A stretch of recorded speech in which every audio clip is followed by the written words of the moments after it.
അത്യന്താധുനികമായ ഉപകരണങ്ങൾ നിർബന്ധമായിട്ടും ഇവർക്ക് വേണം. ഇപ്പോൾ ഒരു സംഘർഷഭരിതമായ സ്ഥലമല്ലേ. നാട്ടുകാരെ സംബന്ധിച്ചിടത്തോളം ഇതിവിടെ വന്നതിന് ശേഷം ഒരു സുരക്ഷിതത്വ ബോധം ഉണ്ടായിട്ടുണ്ട്. എങ്കിലും ഇതിൻ്റെ പ്രവർത്തനം കാര്യക്ഷമമാക്കാൻ വേണ്ടതുപോലെ, പ്രത്യേകം നാദാപുരം ഏരിയയിൽ വേണ്ടതുപോലെ കാര്യക്ഷമമാക്കാൻ സർക്കാരിന് അതുപോലെ ഡിപ്പാർട്ട്മെൻറ്റിന് കഴിഞ്ഞില്ല എന്നുള്ള തോന്നലാണ് ഉണ്ടായിട്ടുള്ളത്. പിന്നെ ഇവർക്ക് എല്ലാ ഫെസിലിറ്റീസും ആയിട്ടില്ല. വെള്ളത്തിൻ്റെ ശരിയായിട്ടില്ല, ബിൽഡിങ് ശരിയായിട്ടില്ല.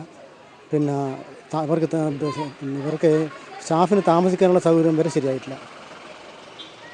പിന്നെ ശരിക്കുള്ള വാഹനം ഇവർക്ക് ശരിയായിട്ടില്ല എന്നറിയുന്നത്, പഴയ വാഹനമാണെന്നാണ് അറിയുന്നത്, പുതിയൊന്നും ശരിയായിട്ടില്ല. അപ്പോൾ മൊത്തത്തിൽ ഇത് പോരാത്ത അവസ്ഥയുണ്ട് മൊത്തം. ഇത് വളരെ അത്യാവശ്യമെന്ന് വെച്ചാൽ വടകര കഴിഞ്ഞാൽ പിന്നെ പേരാമ്പ്രയുള്ളൂ, അതിലിടയ്ക്കുള്ള ആകെ ഒരു സ്റ്റേഷനായിട്ടാണ്. നാദാപുരത്തെ അഗ്നിശമന സേനയ്ക്ക് വേണ്ടത്ര സൗകര്യങ്ങളും ഉപകരണങ്ങളും നൽകിയില്ലെങ്കിൽ നാശവും നഷ്ടവും നാട്ടുകാരാണ് സഹിക്കേണ്ടി വരിക. കിണറ്റിൽ വീണ് മുങ്ങിയ ഒരാളെ രക്ഷിക്കാൻ വേണ്ടി ഫയർഫോഴ്സ് പോകുന്നത് തീക്കെടുത്താൻ ആവശ്യമായ ടാങ്കർ ലോറിയുമായിട്ടാണ്. അപ്പോൾ അതേ സ്ഥാനത്ത് അവിടെ വേണ്ട ആ രംഗത്ത് വേണ്ട സാധനങ്ങളോ ഉപകരണങ്ങളോ അവരിൽ ലഭ്യമല്ല എന്നാണ് അവർ പറയുന്നത്. നാദാപുരത്ത് മാത്രമല്ല അഗ്നിശമന സേനയ്ക്ക് ഈ ദുരവസ്ഥ. കേരളം അങ്ങോളം ഇങ്ങോളം ഇതേ അവസ്ഥ തന്നെയാണ്. പെട്രോളിലൊക്കെ തീപിടുത്തുണ്ടാവുമ്പോൾ സാധാരണ വെള്ളമല്ല, ഫോം കോമ്പൗണ്ട് എന്ന് പറഞ്ഞ ഒരു പ്രത്യേക ഒരു കെമിക്കലുണ്ട്, അതും വെള്ളം കൂടി ചേർത്തിട്ടാണ് തീക്കെടുക്കുക. ആ സാധനം പോലും ആവശ്യത്തിന് ഇപ്പം ഡിപ്പാർട്ട്മെൻറ്റിലില്ല, വില കൂടിയ സാധനമാണ്, വാങ്ങാറില്ല.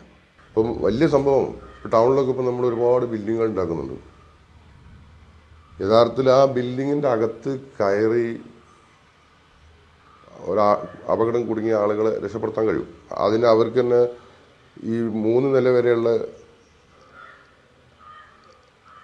ആളുകളാണ്, 3 നില വരെയുള്ള സ്ഥലത്ത് അപകടമാണെങ്കിൽ ഫയർഫോഴ്സിനെല്ലാം ചെയ്യും. അതിൽ കൂടുതൽ ഉയരമുള്ള സ്ഥലത്ത് ബിൽഡിങ്ങിൻ്റെ അകത്തു കൂടി പോകാൻ പറ്റാത്തൊരു തരം അപകടമാണെങ്കിൽ, ഇപ്പം അതിൻ്റെ സ്റ്റെയർ കേസിലാണ് തീപിടുത്തം, എല്ലാ സ്റ്റെയർ കേസിനോട് അനുബന്ധിച്ചാണെങ്കിൽ അതിനോട് കയറാൻ കഴിയില്ല.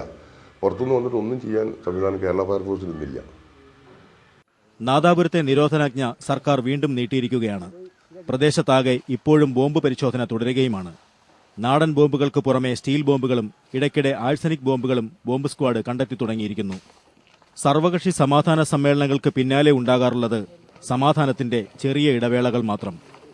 എപ്പോൾ വേണമെങ്കിലും അക്രമത്തിന്റെ അശാന്തിയുടെ തിരി വീണ്ടും കൊളുത്തപ്പെട്ടേക്കാം. 62 കൊല്ലം മുമ്പ് പടിയിറങ്ങിയ ബ്രിട്ടീഷുകാർ ഉണ്ടാക്കിയതിൽ നിന്ന് മുന്നോട്ടു പോയിട്ടില്ലാത്ത സാങ്കേതിക സംവിധാനവുമായി അവിടേക്ക് രക്ഷാജോലിക്കിറങ്ങേണ്ടവർക്ക് അല്പം കൂടി മാന്യമായ തൊഴിലന്തരീക്ഷം നൽകേണ്ടത് ആരുടെ ചുമതലയാണ്? അതൊന്നും മേലുദ്യോഗസ്ഥന്മാർ ഇതൊന്നും ശ്രദ്ധിക്കാറില്ല.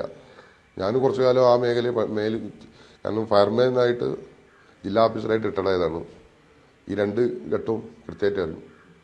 അപ്പം ഈ നമ്മളെപ്പോലെ പ്രൊമോട്ട് ആയി വരുന്ന ആളുകൾ ഇതങ്ങോട്ട് പറയും, അല്ല സാർ ഇങ്ങനെ ബുദ്ധിമുട്ട്, ഇതാ നല്ല കാര്യം നോക്കിയാൽ മതി, ഇതാണ് അവിടുത്തെ ഭാഷ. ഇവർ സഹിക്കുക. പക്ഷെ താഴെ കിടന്ന ജീവനക്കാർ വളരെ ആത്മാർത്ഥമുള്ളവരാണ്. അതുകൊണ്ടാണ് ഡിപ്പാർട്ട്മെൻറ്റ് അഭിമാനപൂർവ്വം പോകുന്നത്. സമീപകാലത്ത് ഒരു വർഗീയ സംഘർഷത്തിൽ പരസ്പരം വെട്ടിക്കൊന്നവരുടെ കുടുംബങ്ങൾക്ക് 10 ലക്ഷം രൂപ വീതം ധനസഹായം നൽകിയ സർക്കാർ അവിടെ രക്ഷാജോലിക്കിടെ മരിച്ച ഫയർമാന് 1 ലക്ഷം രൂപ മാത്രം നൽകിയതിൽ നിന്ന് എന്ത് സന്ദേശമാണ് വായിച്ചെടുക്കേണ്ടത്?